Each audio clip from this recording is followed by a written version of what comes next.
Bonjour à tous, bienvenue à cette deuxième capsule de présentation de livres pour les 10-12 ans.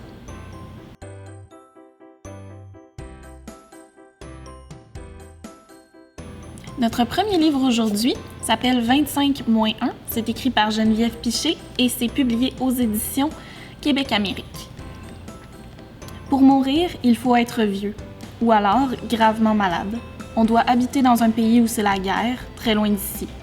Il y a aussi des enfants qui meurent de faim, ma mère le répète souvent quand je rechigne à finir mon assiette. Mais c'est ailleurs. Ici, on ne meurt pas en revenant de l'école à 9 ans. Entre son amour secret pour le beau Thomas et l'amitié collante d'Emeline, Ève cherche une façon d'exister. Mais quand la maladie puis la mort font brusquement irruption dans la classe, c'est toute la vie qu'il faut réinventer. Donc c'est un récit poignant, mais très humain, qui touche les thèmes délicats de la mort et du deuil chez les enfants, mais ça reste une histoire qui est très lumineuse et qui parle de résilience, mais surtout d'espoir.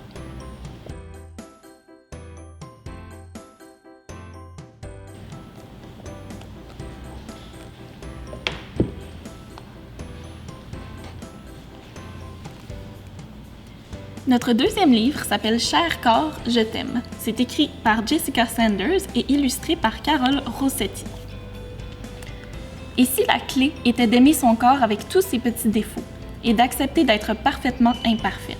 « Cher corps, je t'aime » invite les jeunes filles à apprécier et à célébrer leur corps et tout ce dont il est capable. Car oui, chaque corps est merveilleux et différent. Ce guide encourage les filles à voir au-delà de leur enveloppe corporelle et à se réconcilier avec elles-mêmes. Donc, tout est dit dans le résumé.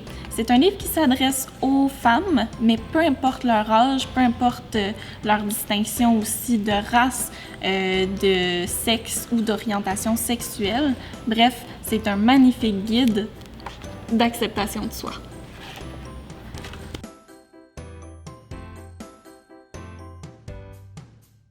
Notre troisième livre s'appelle « Oiseau de malheur ». C'est écrit par Jocelyn Boisvert et publié aux éditions La Courte Échelle. L'enfer descendu du ciel.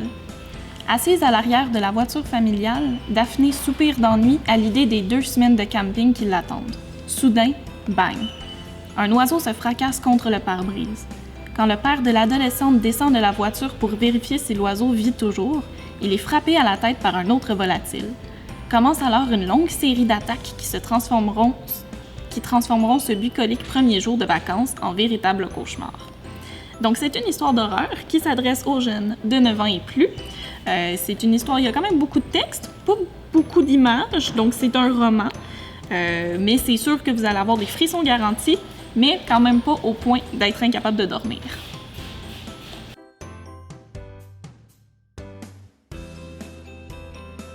C'est tout pour cette capsule. N'oubliez pas d'appeler à la bibliothèque pour venir chercher votre cahier de l'aventurier. Et nous, on se revoit la semaine prochaine pour d'autres suggestions de livres.